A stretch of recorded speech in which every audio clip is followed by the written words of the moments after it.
ప్రస్తుతం తెలంగాణలో ప్రధాన పార్టీలకు ఉప ఎన్నికలతో మరో పరీక్ష ఎదురుకానుంది. ముఖ్యంగా అధికార కాంగ్రెస్ పార్టీకి ఈ ఎన్నికల్లో గెలవటం చాలా కీలకం కాగా ఏడాదిన్నర పాలనకు రెఫరెండంగా ఈ ఉప ఎన్నికలను భావిస్తున్నారు. మరి కాంగ్రెస్ పార్టీ తాము అమలు చేసిన సంక్షేమ పథకాలే తమను ఈ ఎన్నికల్లో గెలిపిస్తాయని భావిస్తూ ఉండగా, ప్రజల్లో మాత్రం కాంగ్రెస్ పార్టీ చెప్పిన హామీల్లో మహిళకు 2000 రూపాయలు మాత్రం ఇంకా ఇవ్వలేదు. ఉచిత బస్సు ప్రయాణంతో మహిళలు ఫ్రీగా ప్రయాణిస్తున్నా పురుషులు మాత్రం తీవ్ర అసహనంతో ఉన్నారు. ఉన్న బస్సులు తగ్గటం, తక్కువ బస్సుల్లో ఎక్కువ మంది మహిళా ప్రయాణికులు ప్రయాణిస్తూ ఉండటంతో ఒకప్పటిలా తగినన్ని బస్సులు లేకపోవటం పట్ల మహిళలు ఆగ్రహం వ్యక్తం చేస్తున్నారు. మరోవైపు బీఆర్ఎస్ పార్టీ సానుభూతితో గెలుస్తామన్న ధీమాతో ఉండగా, మరోవైపు బీజేపీ కూడా ఈ ఉప ఎన్నికను చాలా ప్రతిష్టాత్మకంగా తీసుకుంది. తాజాగా గోషామహల్ ఎమ్మెల్యేగా ఉన్న రాజాసింగ్ పార్టీకి చేసిన రాజీనామాను ఆ పార్టీ కేంద్ర అధ్యక్షుడు జేపీ నడ్డా ఆమోదించేశారు. పార్టీ పెద్దలు ఆయన బుజ్జగిస్తారు అని అనుకున్నారు. కానీ రాజాసింగ్ ఇప్పటికే పలుమార్లు పార్టీ లక్ష్మణ్ రేఖను దాటారు. ఇక ఉపేక్షిస్తే అందరూ ఇదే తరహాలో పార్టీలో ఇష్టం వచ్చినట్లు మాట్లాడే అవకాశాలున్నాయి. క్రమశిక్షణ గల పార్టీగా పేరున్న కమలం పార్టీలో రాజాసింగ్ వ్యాఖ్యలు పార్టీ పెద్దలను చికాకు పుట్టిస్తున్నాయి. పార్టీ కట్టు తప్పిన వాళ్ళు ఎంత పెద్ద తోపు లీడర్లైనా సరే పార్టీనే సుప్రీం అనే తీరులో రాజాసింగ్ రాజీనామాను ఆమోదించి పార్టీ కేడర్కు సందేశం ఇచ్చింది. ఏది పడితే అది, ఎలా పడితే అలా, నోటికి ఏదొస్తే అది మాట్లాడకూడదని పెద్ద సందేశమే ఇచ్చింది.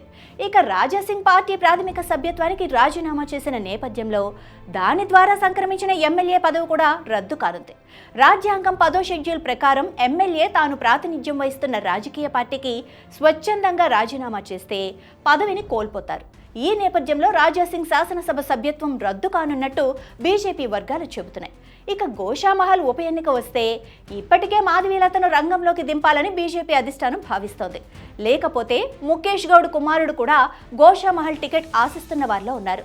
ఇక ఈ ఉప ఎన్నికల్లో కాంగ్రెస్, బీఆర్ఎస్ కూడా తమ అదృష్టాన్ని పరీక్షించుకోబోతున్నాయి. జూబ్లీహిల్స్ బైపోల్పై అధికార కాంగ్రెస్ పార్టీ దూకుడు పెంచింది. త్వరలో జరిగే ఉప ఎన్నికలో కాంగ్రెస్ జెండా ఎగరవేసేలా పెద్ద ప్లాన్ రెడీ చేస్తోంది.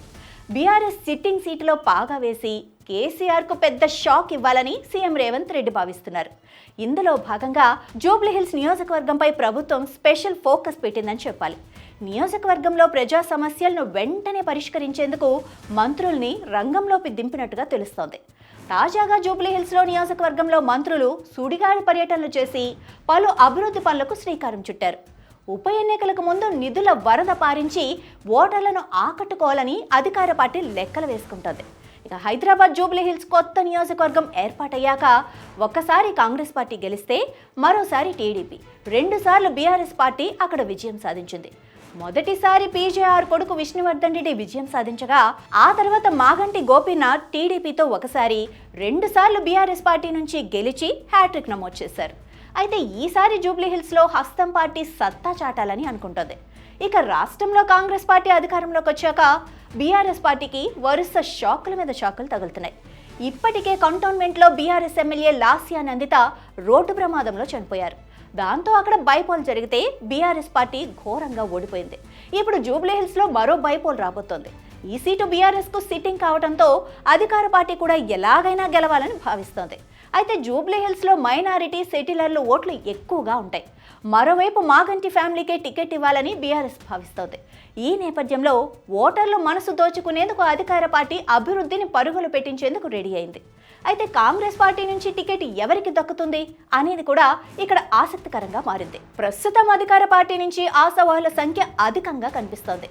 ఇందులో మైనారిటీ వర్గానికి చెందిన ఫిరోజ్ ఖాన్, అజారుద్దీన్ పేర్లు ప్రముఖంగా వినిపిస్తున్నాయి.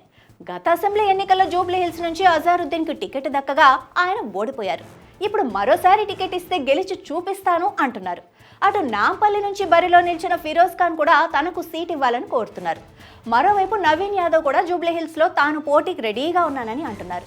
గతంలో జూబ్లీహిల్స్ నుంచి స్వల్ప ఓట్ల తేడాతో ఓడిపోయిన నవీన్ యాదవ్ ఇప్పటికే నియోజకవర్గంపై మంచి పట్టు సాధించారు. నియోజకవర్గంలో ప్రజా సమస్యలపై వెంటనే స్పందిస్తున్నారు. అటు సేవా కార్యక్రమాల్లోనూ యాక్టివ్గా ఉంటున్నారు. సీఎం రేవంత్ రెడ్డి కూడా నవీన్ యాదవ్ పనితీరుపై సంతృప్తిగా ఉన్నారట. అందుకే ఎమ్మెల్యే సీటు కోసం నవీన్ యాదవ్ గట్టిగానే ప్రయత్నాలు చేస్తున్నట్టుగా సమాచారం ఉంది. మరోవైపు మాజీ ఎంపీ అంజన్ కుమార్ యాదవ్ కూడా జూబ్లీహిల్స్ బైపోల్లో పోటీ చేసేందుకు రెడీ అవుతున్నారు. గత అసెంబ్లీ ఎన్నికల్లో అంజన్ కుమార్ యాదవ్ ముషీరాబాద్ నుంచి పోటీ చేసి ఓడిపోయారు. ఇప్పుడు జూబ్లీహిల్స్ నియోజకవర్గంలో ఎమ్మెల్యేగా గెలిచి తన అదృష్టాన్ని పరీక్షించుకోవాలని భావిస్తున్నారు. వాస్తవానికి జూబ్లీహిల్స్ నియోజకవర్గంలో మైనారిటీల ఓట్ల సంఖ్య ఎక్కువగా ఉంది. అక్కడ మైనారిటీలు ఎటువైపు ముగితే వాళ్లే ఎమ్మెల్యేగా గెలిచే అవకాశం ఉంటుంది. అయితే మైనారిటీ నేతకు టికెట్ ఇచ్చే ఆలోచనలో కాంగ్రెస్ ఉండగా దీనికి ఎంఐఎం పార్టీ అభ్యంతరం చెబుతున్నట్టుగా తెలిసింది. కాంగ్రెస్ పార్టీ నుంచి మైనారిటీ వర్గానికి చెందిన నేత ఎమ్మెల్యేగా ఎన్నికైతే భవిష్యత్తులో తమకు ఇబ్బంది వచ్చే ఛాన్స్ ఉందని ఎంఐఎం భావిస్తోందట. అందుకే నాన్ మైనారిటీ నేతకు కాంగ్రెస్ పార్టీ టికెట్ ఇస్తే తాము బహిరంగంగా మద్దతిస్తామని కూడా అంటున్నట్టుగా తెలుస్తోంది. ఈ నేపథ్యంలో కాంగ్రెస్ పార్టీ ప్లాన్ బిని రెడీ చేసుకుంటున్నట్టు తెలుస్తోంది. ఒకవేళ ఎంఐఎం మద్దతు దొరకని పక్షంలో అభివృద్ధి నినాదంతో జనానికి దగ్గరయ్యేందుకు ప్రయత్నాలు మొదలుపెట్టినట్టుగా కూడా సమాచారం.